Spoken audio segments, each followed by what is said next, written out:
ನಮಸ್ಕಾರ ಸ್ನೇಹಿತರೆ, ಪ್ರಗತಿ ಚಾನಲ್ಗೆ ಆತ್ಮೀಯವಾದಂಥ ಸ್ವಾಗತ. ಇಂದಿನ ಭದ್ರಾ ಡ್ಯಾಮ್ನ ನೀರಿನ ಮಟ್ಟ ಎಷ್ಟು ಇದೆ ಅಂತ ನೋಡ್ಕೊಂಡು ಬರೋಕ್ಕಿಂತ ಮುಂಚೆ ಹೊಸದಾಗಿ ಯಾರು ಯೂಟ್ಯೂಬ್ ಚಾನಲ್ ನೋಡ್ತಾ ಇದ್ದರೆ ಚಾನಲನ್ನು ತಪ್ಪದೆ ಈಗಲೇ ಸಬ್ಸ್ಕ್ರೈಬ್ ಆಗಿ.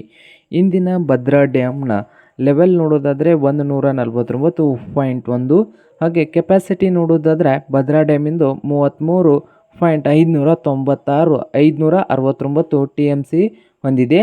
ಹಾಗೆ ಇನ್ಫ್ಲೋಯಿಂಗ್ ಬಂದು ಅಂದರೆ ಒಳಹರಿವು ಬಂದು ನೋಡೋದಾದರೆ 6,972 ಕ್ಯೂಸೆಕ್ ನೀರು ಒಳಹರಿವು ಇದೆ.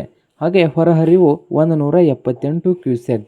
ಹಾಗೆ ಕಳೆದ ವರ್ಷದ ಲೆವೆಲ್ ನೋಡೋದಾದರೆ ಡ್ಯಾಮ್ದು 179.1, ಕೆಪಾಸಿಟಿ ನೋಡೋದಾದರೆ 63.94 TMC ಕೆಪಾಸಿಟಿಯನ್ನು ಹೊಂದಿತ್ತು ಕಳೆದ ವರ್ಷ.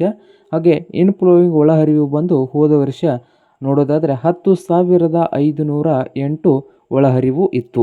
ಹಾಗೆ ಈ ವರ್ಷ ನೋಡೋದಾದರೆ ಹೊರಹರಿವು 5,971 ಇದೆ.